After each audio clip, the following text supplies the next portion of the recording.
Bonjour et bienvenue dans ce journal. L'Isle-Adam veut garder en France un chef-d'œuvre de l'artiste Jules Dupré.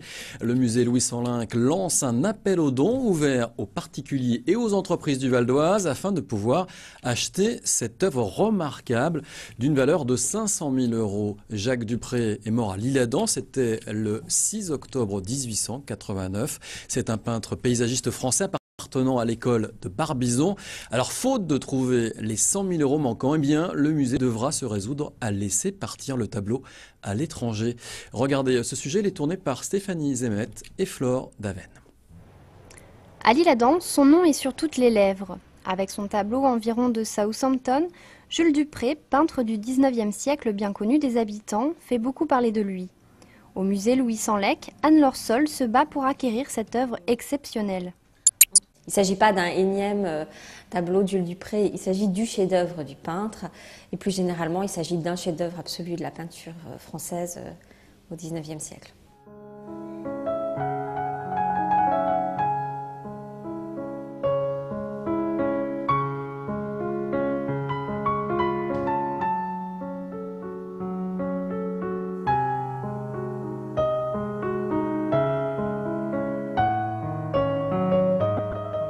Pour mener à bien ce projet culturel, le musée lance un appel aux dons. Objectif, réunir les 100 000 € manquants d'ici à mars 2011. Un pari ambitieux qui n'atteint pas l'optimisme et la ténacité de cette jeune directrice. Nous sommes extrêmement larges dans notre appel, puisque toutes les contributions, même les plus modestes, sont les bienvenues. Pour l'instant, il y a un engagement de la part des particuliers qui est tout à fait significatif et émouvant. Bien sûr, il nous manque encore des mécénats qui soient plus importants, financièrement plus importants, et qui nous permettent de trouver une issue heureuse à ce projet. Dans l'optique de conserver un patrimoine culturel local, cette requête s'adresse à tous les amoureux de la peinture. Permettre l'acquisition de ce tableau, permettre sa présentation permanente au public, pour que tout le monde en profite, c'est aussi un acte citoyen, c'est faire que ce tableau reste en France, qu'il intègre une collection publique et qu'il soit donc la propriété de tous. Et si l'appel aux dons ne fonctionne pas, le chef-d'œuvre prendra la direction des États-Unis. En bref, la rénovation du lycée d'Enghien-les-Bains, eh bien, les parents d'élèves mettent la pression sur la région. Inondations dans les locaux, chute de faux plafonds, de fenêtres ou incidents électriques. C'est le constat que font les parents d'élèves de l'établissement. Inquiets pour la sécurité donc des élèves et du personnel éducatif, eh bien, les fédérations FCPE et UNAP appellent à la mobilisation devant le lycée Gustave Monod. Il y aura une manifestation le samedi 22 janvier à 10 h du matin. En décembre dernier, on se souvient que Jean-Paul Huchon avait confirmé l'urgence de la rénovation. Les parents d'élèves demandent donc un calendrier précis des travaux. Un zoom maintenant sur des loisirs à pratiquer dans le noir. Et oui, c'est possible. C'est une jeune entreprise de Neuville-sur-Oise qui a eu cette idée. Elle organise des événements sportifs et festifs dans l'obscurité sous la lumière noire avec du matériel fluorescent ou luminescent. Ses créateurs n'ont que 23 ans. Alors s'ils proposent principalement du speedminton, sorte de mélange entre le squash et le badminton, eh bien ils proposent désormais aussi d'autres pratiques sportives comme le foot ou le volley. Regardez ce reportage, il est signé par Adrien Hilpert.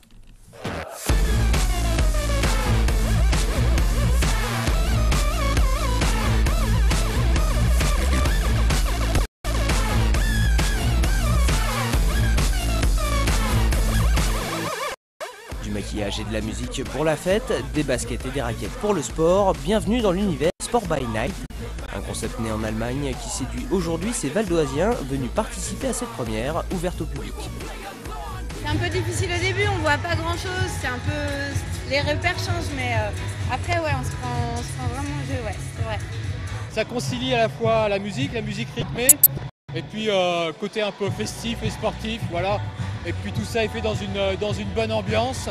C'est du sport dans la nuit, pour moi c'est boîte de nuit et en même temps sport, c'est magnifique. Et il n'y a pas d'âge pour le pratiquer. La preuve c'est que je suis là, regardez, ma date de naissance. Cette soirée a attiré les curieux, intrigués par l'événement. Pour les organisateurs, c'est même un franc succès. Il faut dire que le créneau est totalement nouveau. Les soirées Blackminton, c'est-à-dire Sport by Night en fait pour le Spinminton, ça vient d'Allemagne. C'est eux qui ont inventé le concept du Spinminton avec du matériel fluo, ils l'ont très vite adapté au Blackminton. Par contre, nous, on a adapté le concept et on est les seuls, enfin à ce jour dans le monde, à savoir faire et à organiser ces soirées fluo pour d'autres sports. Une heure plus tôt, on retrouve Romain et Gaël en pleine préparation.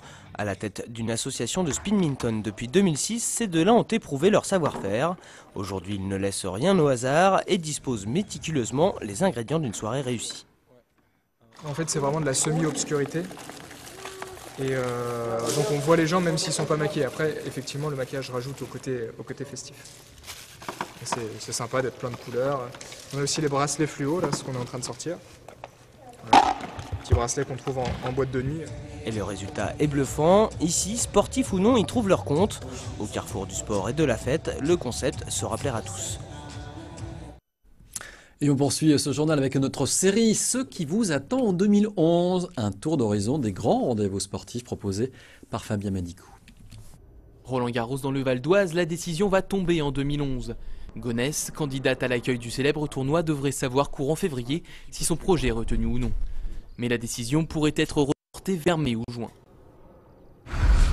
En 2011, on fêtera aussi la naissance de plusieurs infrastructures majeures, comme le dojo Guy Dupuis à Saint-Gratien. Près de 4 millions d'euros ont été investis dans ce nouveau pôle d'arts martiaux qui doit être livré à la mi-avril. Dans le Val d'Oise, les projets de création de piscines sont particulièrement nombreux.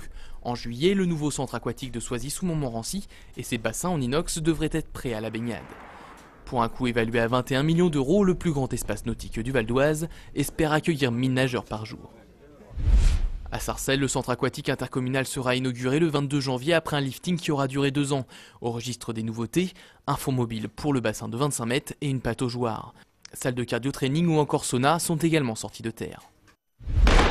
Du côté des sportifs, les performances des Valdoisiennes Myriam Soumaré, championne d'Europe en titre du 200 mètres, et Véronique Mang, vice-championne d'Europe sur le 100 mètres, seront scrutées avec attention lors des championnats du monde qui se dérouleront fin août en Corée du Sud. Échauffement intervaldoisienne prévu le 11 février avec le Challenge Interclub et Meeting national d'athlétisme Val d'Oise au CDFAS d'Aubonne. Dès la fin janvier, c'est le jeune Florent Amodiou qui sera sous les feux des projecteurs. Le patineur de Cergy-Pontoise tentera d'accrocher un podium lors des championnats d'Europe. Vice-champion de France 2010, le Valdoisien se rendra ensuite au Japon fin mars pour disputer les championnats du monde. Tennis de table et 2 échéances majeures attendent Adrien Matenet. Le leader de l'AS Pontoise-Cergy prendra part au championnat du monde individuel du 8 au 15 mai aux Pays-Bas. Début octobre, l'ancien pongiste de Beauchamp jouera les championnats d'Europe en Pologne. Enfin, le jeune pilote Stéphane Romecki aura pour ambition de participer aux 24 heures du Mans en juin prochain. Voilà donc ce qui nous attend en sport pour cette année qui débute. Voilà, ce journal est maintenant terminé. Merci de l'avoir suivi. On se retrouve bien sûr dès demain et d'ici là, l'info continue sur vonews.fr.